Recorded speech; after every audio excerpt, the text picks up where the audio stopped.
সায়ন রায়দার থেকে দৃষ্টি সরিয়ে বলে। কেন, কি সমস্যা? এই গেঞ্জি পরেই যাবো আমি। মুখ থেকে আপেল বের করে বলে রায়দা। ঠিক আছে, তোমার ইচ্ছা, আমার কি? কেউ যদি লজ্জিত হতে চায়, আমারই বা কি করার আছে? রায়দার দিকে না তাকিয়ে কথাগুলো বলে রুম থেকে বেরিয়ে যায় সায়ন। সায়ন যেতেই দরজা লক করে আয়নার সামনে দাঁড়ায় রায়দা। পরনে সাদা প্যান্ট, বেবি পিঙ্ক রঙের হাফ হাতা গেঞ্জি, এর উপরে সাদা রঙের শার্ট পরেছিল সকালে। হোটেলে এসে এসে চেঞ্জও করেনি, শুধু শার্টটা খুলে হাত মুখ ধুয়ে নাস্তা একটু খেয়ে ঘুমিয়েছিল। নিজের দিকে ভালো করে তাকাতেই রায়দা বুঝে যায় কেন সায়ন তাকে বারণ করেছে। নিজের অবুঝ কথাবার্তার জন্য নিজের কাছে নিজেই লজ্জিত হয়। রায়দা নিচে নেমে দেখে শুধু আরাপ সোফায় বসে আছে, দৃষ্টি তার ক্যামেরায়। এদিক ওদিক তাকিয়ে আরাপের সামনেই গিয়ে দাঁড়ায়। কারো উপস্থিতি টের পেয়ে আরাপ মুখ তুলে তাকায়। কালো রঙের প্যান্টের সাথে কালো টপস পরেছে রায়দা, মাথায় একটা কালো হাটও পরেছে। আরাপ বসা থেকে দাঁড়িয়ে যায়। আপনি দেখছি আমায় যে কোনো মুহূর্তে হার্ট অ্যাটাক দিবেন মিস রায়। ট্রাউজারের পকেটে হাত ঢুকিয়ে বলে আরাপ। আর আপনি তো আমায় কোমায় পাঠিয়ে দেওয়ার প্ল্যান করছেন বোকামশাই। হাসি দিয়ে বলে রায়দা। আমি আবার কি করলাম? আরাপ অবাক হয়ে জিজ্ঞেস করে। এই যে ফর্মালিটি দেখিয়ে এখনো আপনি আপনি করছেন, সবাই শুনলে কি ভাববে? আর হ্যাঁ, কেউ যেন না জানে আপনি আমাকে আগে থেকেই চেনেন। আরাপকে সতর্ক করে বলে রায়দা। জি ম্যাডাম, আপনার কথাই শেষ কথা, এবার চলুন বিচে যাই। এক হাত বুকে রেখে মাথা হালকা ঝুঁকিয়ে বলে আরাপ। আরাপের কথা শুনে রায়দা হেসে দেয়। আপনার শাস্তি কিন্তু এখনো বাকি। রেডি থাকবেন, যে কোনো মুহূর্তে শাস্তির অর্ডার আসতে পারে। আরাপের কানে বলে রায়দা। কথাগুলো বলে রায়দা বিচের দিকে পা বাড়ায়। পিছনে হাসি মুখে আরাপও আসতে থাকে। বিচে গিয়ে দেখতে পায় সকলে আনন্দ করতে ব্যস্ত। আরাপ ক্যামেরা বের করে শ্রেয়া আর জামিনীর ছবি তুলছে। রুবেল আইসক্রিম খাচ্ছে আর গল্প করছে আইসক্রিমওয়ালার সাথে। এটা রায়দার প্রথম সমুদ্র ভ্রমণ। সমুদ্র সৈকত দেখতে আর সে অবাক হচ্ছে। চারিদিকে এত মানুষের হইচই, তার উপর সমুদ্রের ঢেউ একটু পরপর তীরে আঁচড়ে পড়ছে। তা দেখে রায়দার মনে হলো সমুদ্র দেখতে আসতে সে বড্ড দেরি করে ফেলেছে। সায়ন এসে রায়দার পাশে দাঁড়ায়। তখন বললেই বেবি পিঙ্ক রঙের গেঞ্জি পরবা, কিন্তু পরলা কালো টপস। তুমি আসলে মিথ্যুক রায়। সামনে দৃষ্টি রেখে বলে সায়ন। ও, তাহলে আপনি চাইছেন এই ভিড়ে আমি ওই রংটা পরে সমুদ্রে নামি? লুচু লোক কোথাকার। রায়দা সায়নের দিকে তাকিয়ে বলে। রাই, এদিকে আসো। দূর থেকে জামিনী রায়দাকে ডাক দেয়। রায়দা জামিনীর দিকে এগিয়ে যায়। আরাপ ছবি তুলতে শুরু করে। রায়দা আর জামিনী দুজনের একত্রে ছবি তোলা হলে রায়দা একা ছবি তুলতে থাকে। সায়ন আগের স্থানে দাঁড়িয়ে রায়দার দিকে তাকিয়ে থাকে। এইভাবে আর কিছুদিন গেলে তুই তো পাগল হয়ে যাবে সায়ন। বিড়বিড় করে নিজেকে বলে সায়ন। এবার এই রোগের একটা ব্যবস্থা করা অতি জরুরি। দ্বিতীয়বার ভুল করবো না, যেটা প্রথমবার করেছে। রায়দার দিকে এক ধ্যানে তাকিয়ে আবারও বলে সায়ন। রায়দা হাসি মুখে ছবি তুলছে আর আরাপকে জ্বালাচ্ছে ছবি দেখানোর জন্য। আরাপও চুপচাপ রায়দার আবদার শুনছে। ওই পাশে চলেন, ছবি তুলবো ঢেউয়ের সাথে। আমি মাঝে দাঁড়াবো, আপনি ক্লিক করবেন। আরাপকে তাড়া দিয়ে বলে রায়দা। কি রাই, মানুষ তো অনেক। আরাপ জবাব দেয়। আমি দাঁড়ালে মানুষ সরে যাবে। রায়দা জবাব দেয়। রায়দা সেখানে গিয়ে মানুষগুলোকে অনুরোধ করে তারা সরে রায়দাকে জায়গা দেয় ছবি তোলার জন্য। রায়দা সমুদ্রের পাড়ে দাঁড়ায় আর আরাপ ছবি তুলতে শুরু করে। ঢেউয়ের সাথে ছবি তোলার জন্য রায়দা সমুদ্রের দিকে আরও পেছাতে থাকে। আরাপ তাকে নিষেধ করে, কিন্তু রায়দা সেদিকে কান দেয় না। বিষয়টা সায়ন খেয়াল করলে তার মনে ভয় ঢুকে যায়। আরাপকে ডাক দেয়, কিন্তু অনেকটা দূরে থাকে। আরাপ সায়নের ডাক শুনতে পায় না। দৌড়ে সায়ন সেদিকে এগিয়ে যেতে থাকে। রায়দার পিছনে ঘুরে সমুদ্রের দিকে তাকালে তার চোখ জোড়ায় জুড়িয়ে যায়। সমুদ্র সৈকতের যেদিকে চোখ যায় সেদিকে নীল আকাশ। মনে হচ্ছে আকাশটা সমুদ্রে গিয়ে মিলিত হয়েছে। একটু এগিয়ে গেলেই মেঘগুলোকে ছুঁতে পারবে। ঘুরে চলে যায় রায়দা। চোখ বন্ধ করে সমুদ্রের গর্জন শুনতে থাকে সে। এই মেয়ে, মরতে চাও? এত শখ মরা? সমুদ্র থেকে টেনে তীরে এনে বলে সায়ন। রায়দা চোখ তুলে অবাক হয়ে যায় সায়নের কথা শুনে। তোর কি জ্ঞান নেই আরফ? ও হাঁটতে হাঁটতে সমুদ্রে চলে যাচ্ছে, আর তুই দাঁড়িয়ে তামসা দেখছিস? ও তো সাঁতারও জানে না, পুকুরের মধ্যে ডুবে যায়। সেখানে এটা সমুদ্র। রেগে বলতে থাকে সায়ন। শ্রেয়া, জামিনী, রুবেল ছুটে এসে দূর থেকে এসব দেখে। ওনার কোনো দোষ নেই, আমাকে নিষেধ করেছে তাও আমি গিয়েছি। কাঁচুমাচু হয়ে বলে রায়দা। চুপ, একটা কথাও বলবো না আর। মরতে ইচ্ছে করলে আমাদের সামনে মরবা না, বাড়ি ফিরে একা গিয়ে মরো। কথাগুলো বলে রায়দার ধরে রাখা হাতটা ঝাড়া মেরে ছেড়ে দেয় সায়ন। সায়ন, মনে হচ্ছে রাইদা কখনো সমুদ্রে আসেনি, তাই ওর অভিজ্ঞতা নেই। তুই ওকে বকিস না প্লিজ। যামিনী সায়নকে বলে। রাগে মাথা ফেটে যাচ্ছে সায়নের। আশেপাশে তাকিয়ে দেখে সবাই তাদের দিকে তাকিয়ে আছে। রায়দার নত করে রাখা মুখের দিকে আরেকবার তাকিয়ে হোটেলে চলে যায় সে। আরাফ এখনো বুঝতে পারছে না এতক্ষণ কি ঘটল। যদিও সে যতক্ষণে বুঝতে পারে রায়দা সমুদ্রের ভিতরে চলে যাচ্ছে, ততক্ষণে সায়ন এসে পড়ে। কাউকে কিছু না বলে রায়দা হোটেলে যায়, বাকিরা সমুদ্রে আনন্দ করতে থাকে। আরাফ চলে যেতে চেয়েছিল, কিন্তু শ্রেয়া আর যামিনীর ছবি তোলার চক্করে তার থাকতে হয়েছে। দুপুর গড়িয়ে বিকাল হবে, এমন সময় সকলে বের হবে উদ্দেশ্য মোটর সাইকেলে আশেপাশের সে স্থানগুলো ঘুরবে। যামিনী এসে রায়দাকে ডাকে, কিন্তু সে সরাসরি না করে যায়। অনেক জোরাজুরি করেও যামিনী তাকে রাজি করাতে পারেনি। শেষে রায়দাকে রেখে বাকিরা চলে যায়। সকলে মিলে মোটরসাইকেল ভাড়া করে লেবুর বন ঘুরতে যায়। সূর্যাস্তের সময় হইলে 3 নদীর মোহনায় চলে যায় প্রকৃতির সৌন্দর্য উপভোগ করতে। রাত 8টা বাজলে রায়দা শোয়া থেকে উঠে বসে। সেই যে দুপুরে এসে গোসল করে শুয়েছে, এখন উঠল। ল্যাপটপ অন করে গ্রুপে ভিডিও কল দেয় সে। একে একে সকলে কলে জয়েন হতে থাকে। কি হলো তোর চোখ মুখের এই অবস্থা কেন? কিছু হয়েছে? ব্যস্ত গলায় জিজ্ঞেস করে রুহি। ঘুরতে গিয়ে আবার বিপদে পড়িসনি তো? যাদের সাথে গিয়েছিস তারা কিছু বলেছে? পায়েল জিজ্ঞেস করে। আমার মনে হয় কোনো পোলা ওর সাথে অসভ্যতা করছে। বাপ্পি জবাব দেয়। তোরা থাম তো, রায়কে বলতে দে। অর্ক সকলকে থামিয়ে বলে। দুপুরে বিচে ঘটে যাওয়া সকল ঘটনা বন্ধুদের বলে রায়দা। তোর তো ভাইটাকে ধন্যবাদ দেওয়া উচিত, উল্টো রাগ করছিস, তোর প্রাণ বাঁচিয়েছে। ফাহিম রায়দাকে বলে।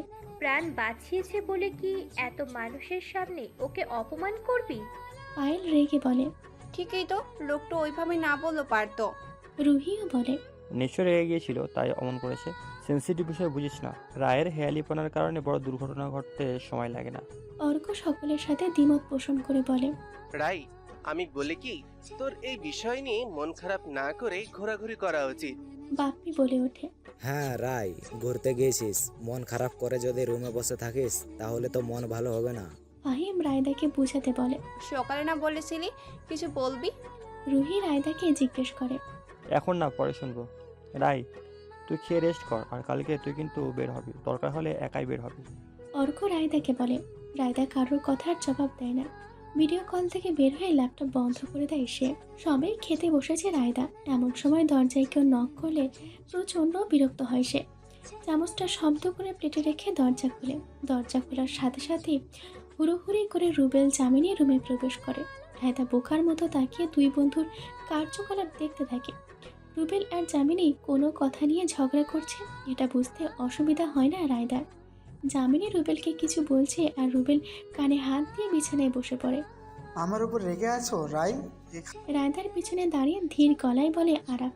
রায়দা ঘাড় ঘুরিয়ে আরাফের দিকে তাকায়। যামিনী আর রুবেলের ঝগড়া এসে আরাফকে এতক্ষণ খেয়ালই করেনি।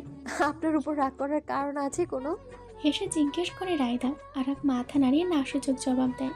তাহলে রাগ করিনি, আসলে গতকাল রাতে ঘুম হয়নি, তাই আজকে ঘুম দিলাম। আরাফকে বলে রায়দা। এই রাই, তোমার শরীর ঠিক আছে? বিচ থেকে ফিরে আর বের হলে না আমাদের সাথে কেন? যামিনী এসে রায়দার বাহু ধরে বলে। এখন একদম ঠিক আছি আপু। যামিনীকে উত্তর দেয় রায়দা। তুমি তো এখনো রাতের খাবার খাওনি, খেয়ে ঘুম দাও, কালকে সকাল সকাল উঠতে হবে আবার। রুবেল এসে বলে। হ্যাঁ, সকালে আমরা পুরো কুয়াকাটা ঘুরতে বের হব, একদম ভোর 4টার দিকে। সূর্যোদয় দেখব, অনেক মজা হবে। উচ্ছ্বাসিত হয়ে বলে যামিনী। ঠিক আছে, আমি রেডি হয়ে বসে থাকবো, আপনারা যাওয়ার সময় আমাকে ডাক দিয়েন। রায়দা বলে। এই জমিন, রুমে গিয়া শ্রাকে বল আমি সাজতে, নইলে ভোরে বাইর হইতে পারবি না। ওর তো সাজলে বইলে দিন শেষ হইয়া যায়। রুবেল যামিনীকে তাড়া দিয়ে বলে। বলতে চাচ্ছিস আমরা বেশি সময় নেই? রেগে যামিনী প্রশ্ন করে রুবেলকে। এই দেখ, বললাম শ্রাকে লাগলো তোর গায়ে, তার মানে তুইও এমন। এই রায়, গেলাম, আমি না হলে জমিন আমার মাথা নষ্ট করে দিবে। রুবেল কানে হাত দিয়ে কথাগুলো বলে দরজার দিকে যায়। এই ভোরে রেডি হয়ে থেকো, দেরি করবা না। এই রুবেল, কি বললি তুই? কথাগুলো বলে যামিনী রুবেলের পিছন পিছন গিয়ে ঝগড়া করতে থাকে। রায়দা ওদের দুজনের যাওয়ার দিকে তাকিয়ে হাসতে থাকে। চোখ ঘুরিয়ে তাকালে দেখে আরাফ তার দিকে তাকিয়ে আছে। আপনি কি এখানে থাকার প্ল্যান করছেন? আরাফকে প্রশ্ন করে রায়দা। এখানে তো বেড একটা, তো কোথায় ঘুমাবো আমি? বিছানার দিকে তাকিয়ে দুষ্টু হেসে বলে আরাফ। কেন, ফ্লোর খালি আছে তো, আপনি শুবেন এখানে? হাত দিয়ে ফ্লোর দেখিয়ে বলে রায়দা। ঠিক আছে, এক্ষুনি জামা পাল্টে আসছি, দরজা কিন্তু খোলা রাখবা। দরজার দিকে পা বাড়িয়ে বলে আরাফ। রায়দা আরাফের পিছন পিছন যায় দরজা লাগানোর জন্য। দরজার সামনে গিয়ে কিছু মনে হতেই আরাফ পকেটে হাত দেয়। হাত পা তো। নিজের ডান হাত মুঠো করে রায়দার দিকে বাড়িয়ে বলে আরাফ। কি? কোনো কিছু না বুঝে প্রশ্ন করে রায়দা। হাত এদিকে দাও, তাকালেই দেখতে পাবে। রায়দা ডান হাত পাতলে আরাফ ওর হাতে একটা ঝিনুকের কিছু দেয়। জিনিসটা হাতে নিয়ে দেখে ঝিনুকের পায়েল। আরাফের দিকে তাকিয়ে দেখে সে মাথা চুলকে হাসছে। রায়দাও আরাফের দিকে তাকিয়ে হেসে দেয়। আরাফ চলে গেলে পায়েলটা বিছানার পাশের সাইড ড্রয়ারের উপর রেখে খেতে বসে। খাওয়া শেষ করে ঘুম দেয়। উঠে সকলের জন্য মোটরসাইকেল ভাড়া করা হয় গঙ্গামতি চড়ে যাওয়ার জন্য। সকলেই বাইকের পিছনে উঠে বসে, কিন্তু রায়দা চুপচাপ দাঁড়িয়ে থাকে। রাই, ওঠো জলদি। যামিনী রায়দাকে তাড়া দিয়ে বলে। আপু আমি উঠবো না। মাথা নিচু করে বলে রায়দা। কেন, ভয় লাগে? বাস স্ট্যান্ডের সাথে যাচ্ছ? সত্য সব ন্যাকামি। শ্রেয়া চোখ ঘুরিয়ে রায়দার দিকে তাকিয়ে বলে। আরে শ্রেয়া, ওরে বলতে তোদের কি সমস্যা? কি হয়েছে বলো আমাদের।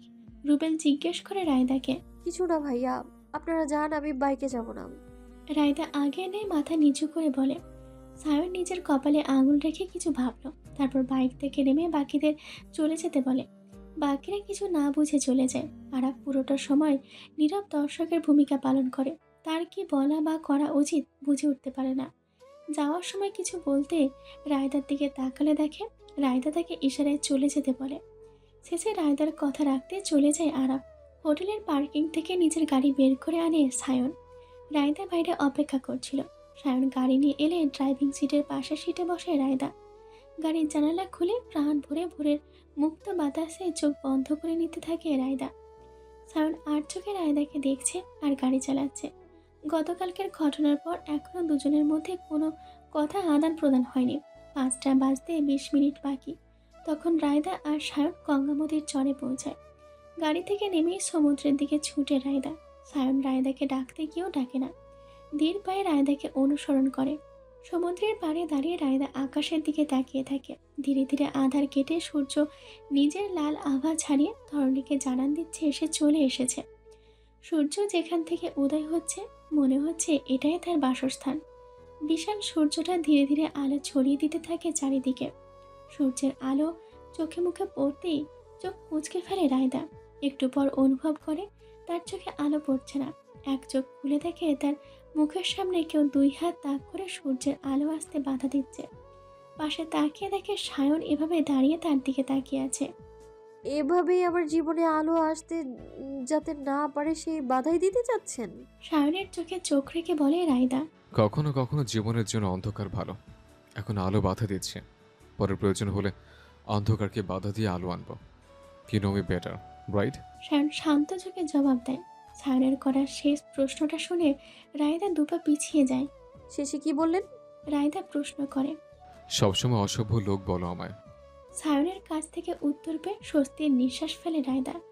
সায়ন বাম দিকে হাঁটা দেয়। রায়দা সেখানেই দাঁড়িয়ে সমুদ্রের পাড়ের লাল কাঁকড়াগুলোকে দেখছে। পুরো চরে ছোট্ট বড় লাল কাঁকড়া অবাধ বিচরণ। ক্যামেরার ক্লিকের শব্দে রায়দা সেদিকে তাকায়। একটু হাসো রাই, সকাল সকাল তোমার হাসি মুখ দেখলে আমার দিন ভালো যায়। ক্যামেরা তাক করে বলে আরাফ। আরাফের কথা শুনে ভেঙচি দেয় রায়দা। সঙ্গে সঙ্গে দৃশ্যটা ক্যামেরাবন্দি করে ফেলে আরাফ। এই ছবি আমি ভাইরাল করে দিব। চোখ থেকে ক্যামেরা নামিয়ে ছবি দেখে হাসতে হাসতে বলে আরাফ। এক্ষুনি ডিলিট করুন, না হলে ক্যামেরা পানিতে ফেলে দেবো একদম। কথাটা বলে আরাফের দিকে এগিয়ে এসে ক্যামেরার পানে হাত বাড়ায় রায়দা। আরাফ এক হাতে ক্যামেরা উঁচু করে রায়দার দিকে তাকিয়ে হাসতে থাকে। রায়দা হাত উঁচিয়ে আরাফের হাত ধরে টানে, তাও হাত নামাতে পারে না। আরফ, এদিকে আয়। সায়ন জোরে ডাক দেয় আরাফকে। রায়দা ঘাড় ঘুরিয়ে সায়নের দিকে তাকালে দেখে সে চোখ মুখ শক্ত করে তার দিকে তাকিয়ে আছে। সাথে সাথে নিজের হাত নামিয়ে আরাফের থেকে দূরে সরে দাঁড়ায় আর আরাফ সায়নের দিকে এগিয়ে যায়। সকাল বাড়তেই সকলে চলে যায় কুয়াকাটার সবচেয়ে বড় রাখাই সম্প্রদায়ের বসতি গোড়া আমখোলাপাড়া রাখেন পল্লীতে। রাখাইন পল্লীতে এসে সকালে নাস্তা সেরে নেয় সকলে। এরপর রাখাইন পল্লীর মার্কেট ঘুরতে বের হয়। মার্কেট ঘুরে সকলেই টুকিটাকি কিছু কেনাকাটা করে নেয়। সেখান থেকে বেরিয়ে চলে যায় ইলিশ পার্ক এবং রিসর্টে। সেখানেই দুপুরের ভোজন সারে সবাই। পরবর্তী গন্তব্য বৌদ্ধ বিহার। কুয়াকাটার বৌদ্ধ বিহারের প্রবেশের মুখে একটি কুয়া রয়েছে। কুয়াকাটা নামটি এই কুয়া থেকে এসেছে। সমুদ্রের লবণ পানির এলাকায় মিষ্টি পানির একমাত্র আধার এই কুয়া। কুয়ার পাশে রয়েছে বৌদ্ধ মন্দির, যা শ্রীমঙ্গল বৌদ্ধ বিহার নামে পরিচিত। এখানে 9টি ধাতুর সমন্বয়ে তৈরি বৌদ্ধ মূর্তি রয়েছে। বিহারে প্রবেশের মুখে দাঁড়ান 2টি মূর্তি রয়েছে। এগুলো চুনদ্রী দেবীর। রায়দা নিজের ক্যামেরা বের করে সব কিছু রেকর্ড করে রাখছে। সে যত দেখছে তত অবাক হচ্ছে। জামিনী তাকে এসবের বিষয়ে বিস্তারিত বলছে। বৌদ্ধ বিহারের উপরের দিকে সিঁড়ির শেষ প্রান্তে রয়েছে সাক্ষ্য রাজার মূর্তি। ওপরে উঠে পুরোটা স্থানকে নিজের ক্যামেরাবন্দি করে রায়দা। অপরদিকে আরাফ ছবি তুলে নিচ্ছে সকলের।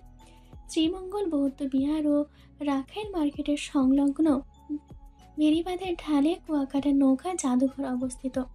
বিকালবেলা বৌদ্ধ বিহার থেকে বেরিয়ে কুয়াকাটা নৌকা জাদুঘর দেখতে চলে যায় সবাই। গতকালকের মতো সায়ন গাড়ি করে লেবু বাগানে চলে যায়। এখান থেকে সূর্যাস্ত সব থেকে ভালো দেখা যায়। সূর্যোদয়ের সময় ভিডিও করতে ভুলে গেলেও সূর্যাস্তের সময় সুযোগটা মিস করে না রায়দা। ভোরে যেভাবে নিজের উপস্থিতি জানাতে সূর্য চারিদিকে আলো ছড়িয়ে এসেছিল, সন্ধ্যাবেলায় নিজের অস্তিত্ব মেটাতে ধরণীতে অন্ধকার নামিয়ে ধীরে ধীরে সমুদ্রের বুকে হারিয়ে যেতে থাকে। এত সুন্দর দৃশ্য নিজের স্মৃতিতে সারা জীবনের জন্য বন্দি করে নেয় রায়দা। এই লেবু বাগানে কিছু দোকান রয়েছে যারা কাঁকড়া, চিংড়ি এবং বিভিন্ন সামুদ্রিক মাছ ফ্রাই করে বিক্রি করে। সায়ন আর রুবেল গিয়ে বড় সাইজের কাঁকড়া আর মাছ কিনে তা ফ্রাই করতে দেয়। খেতে বসলে কাঁকড়া দেখে চোখ মুখ মুচকে ফেলে রায়দা। সে কাঁকড়া নামক জিনিসটা খায় না। আরাফ নিজে গিয়ে রায়দার জন্য চিংড়ি কিনে আনে। শেষে রায়দা শুধু চিংড়ি ফ্রাই খায়। সারাদিন ঘোরাঘুরি করে হোটেলে ফিরতে রাত 10টার বেশি বেজে যায়। ক্লান্ত হয়ে সকলে নিজেদের রুমে যায় ফ্রেশ হতে। কাপড় পাল্টে রায়দা চুল মুছতেছিল, তখনই দরজায় কেউ নক করে। রায়দা দরজা খুলে দেখে জামিনী দাঁড়িয়ে আছে। তুমি নাকি হোটেলে কিছু গেস্ট মিলে ছোটোখাটো পার্টি অর্গানাইজ করেছে, সেখানে আমাদেরকে ইনভাইট করেছে। তুমি জলদি রেডি হয়ে আসো, আমরা যাচ্ছি। জামিনী নিজের দুল ঠিক করতে করতে বলে। রুবেল হাত মেরে রায়দাকে নিজেদের দিকে ডাকে। রায়দা ওদের দিকে এগোতে থাকে। চেয়ারে বসে আছে শ্রেয়া, জামিনী, আরাফ, রুবেল। সেখানেই আরেকটা চেয়ার টেনে বসে রায়দা। আশেপাশে সায়নকে না দেখতে পেয়ে স্বস্তির নিঃশ্বাস ফেলে সে। পাশে কিছু কলেজ পড়ুয়া ছেলে মেয়ে ডিয়ার খেলতে বসেছে।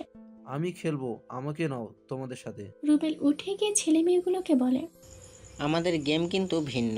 এখানে বোতল ঘুরে যার সামনে পড়বে সে অনলি ডেয়ার করবে, আর আমরা জোড়াই খেলছি। আপনাকে নিলে বেজোর হয়ে যাবে। আপনি একজন মেয়ে আনুন, তাহলে খেলায় নিব। সকলের মধ্যে হতে একজন ছেলে বলে ওঠে, রায়কে নে। হুট করে শ্রেয়া বলে রুবেলকে। রাই, তুমি খেলতে পারো। রুবেল জিজ্ঞেস করে, কি রায়, পারো না? আমার ধারণা তুমি পারো।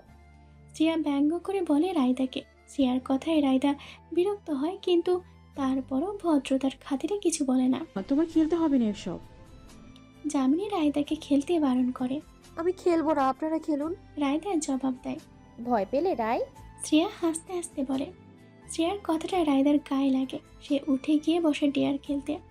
বোতল ঘুরিয়ে খেলা শুরু হয়। এক একে সকলকে ডেয়ার দেওয়া হয়।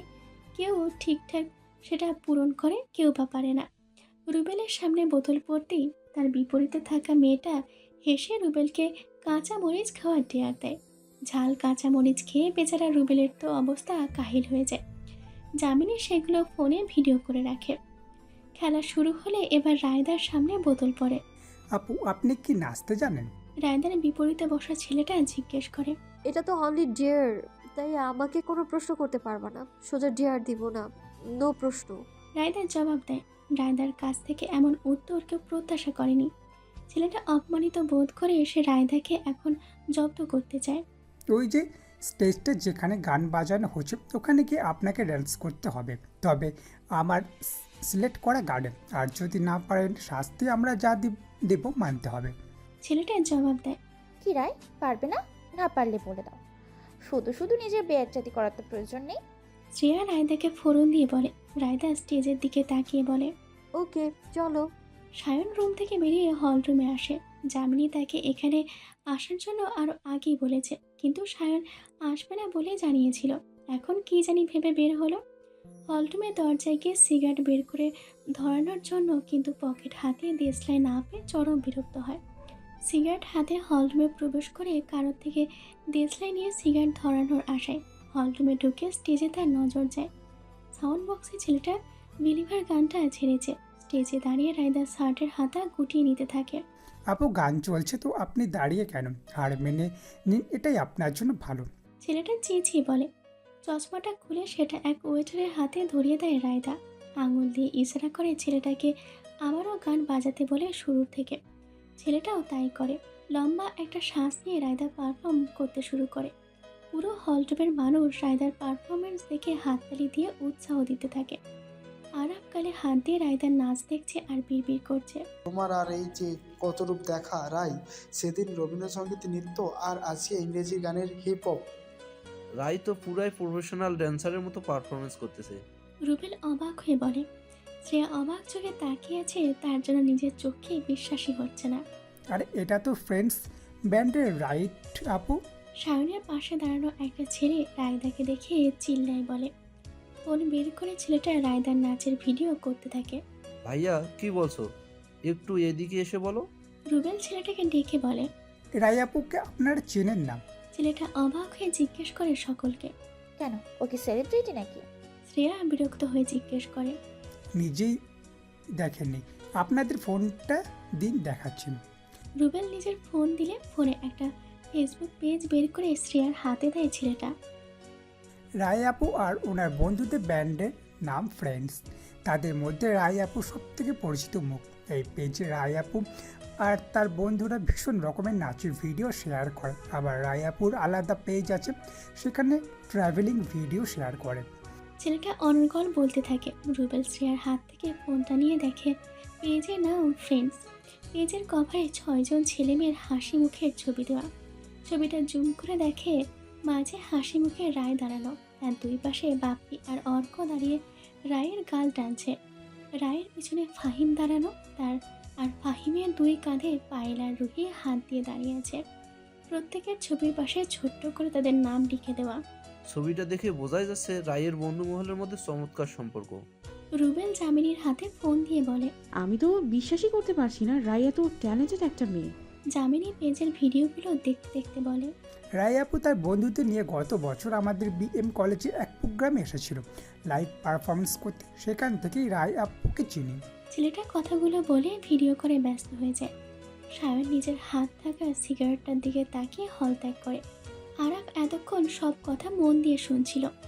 উঠোনে সেদিন রায়দাকে নাচের ভিডিও করতে দেখে এসে আজ করেছিল কিছুটা, তবে এত কিছু ভাবেনি। রায়দার পারফরমেন্স শেষ হলে সকলে করতালি দিয়ে রায়দার প্রশংসা করতে থাকে। হাসি মুখে স্টেজ থেকে নেমে ওয়েটারের কাছ থেকে নিজের চশমা নিয়ে জামিনীদের দিকে এগোতে থাকে। প্রতিমধ্যে যে ছেলেটা ভিডিও করছিল সে এসে রায়দার সাথে ছবি তোলে। ছেলেটার দেখা দেখি আরও কিছু ছেলে মেয়ে এসে ছবি তোলে। রায়দা হাসি মুখে সকলের সাথে ছবি তোলে। আরাফের ফোন বেজে উঠলে আরাফ হলরুম থেকে বের হয় ফোনে কথা বলতে। রাই ফাটিয়ে দিয়েছো, তবে নিজের সম্পর্কে তথ্য লুকিয়ে তুমি কিন্তু কাজটা ঠিক করনি। রুবেল রায়দাকে বলে।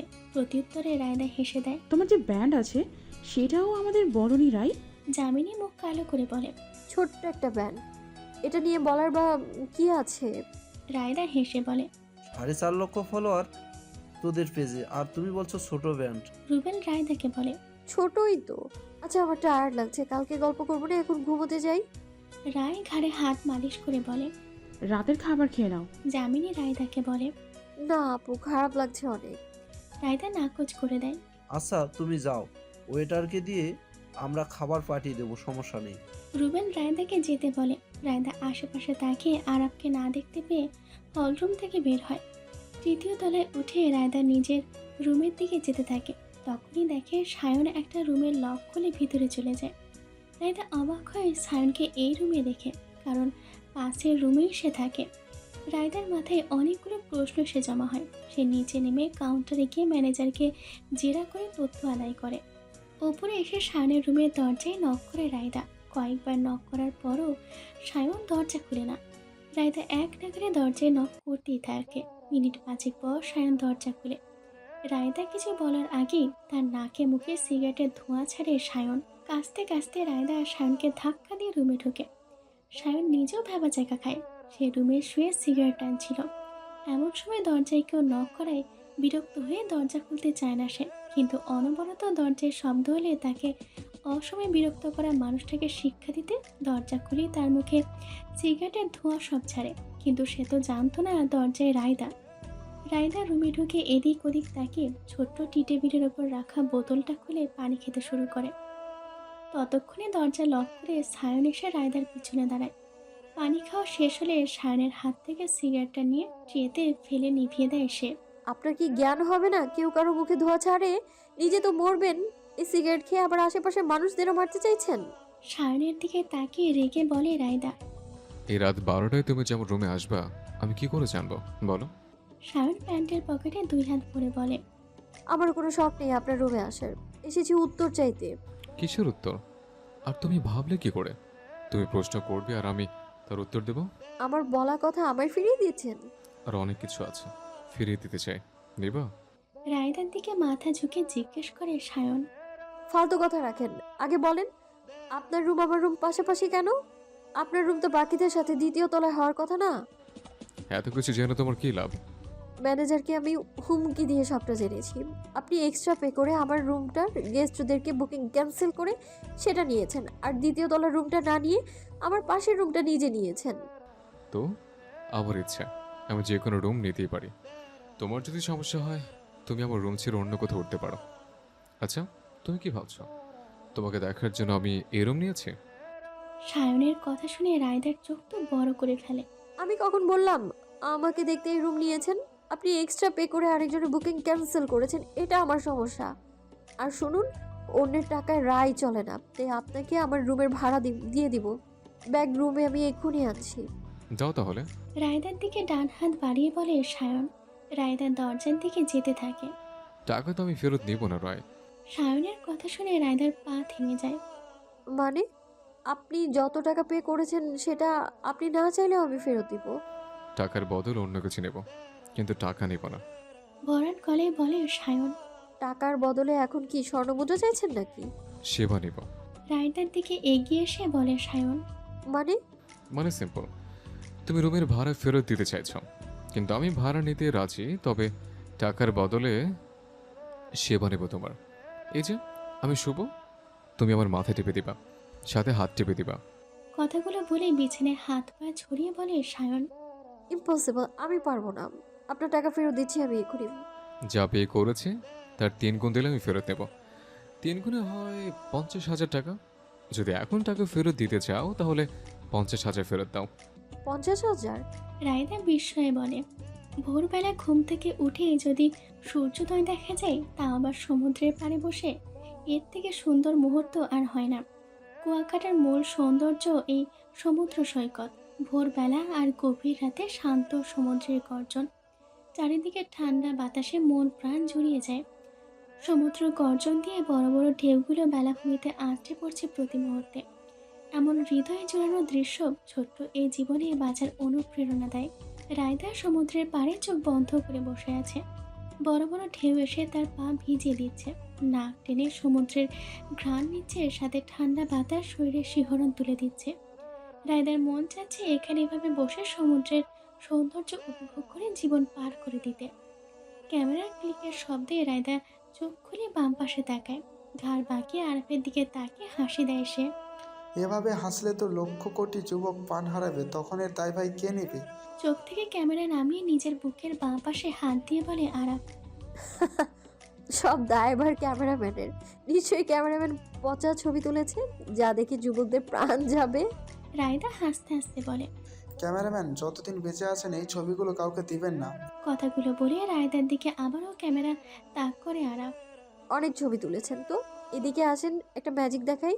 ডান হাত বাড়িয়ে আরাফকে ডাকে রায়দা। বললাম দেখাও ম্যাজিক। রায়দার বাড়িয়ে দেওয়ার হাত ধরে বসে বলে আরাফ। ক্যামেরাটা দিন এদিকে। দিব, কিন্তু তুমি ছবিগুলো দেখতে পারবা না, রাজি? আচ্ছা রাজি, ক্যামেরা দিয়ে চোখ বন্ধ করেন। রায়দা বলে। আরাফ রায়দার কাছে ক্যামেরা দিয়ে চোখ বন্ধ করে সূর্য বরাবর হাত পা মেলে বসে। এবার চুপ করে থাকবেন, কোনো কথা বলবেন না। কয়েক মিনিট পর একটা লম্বা শ্বাস নিয়ে তারপর চোখ খুলবেন।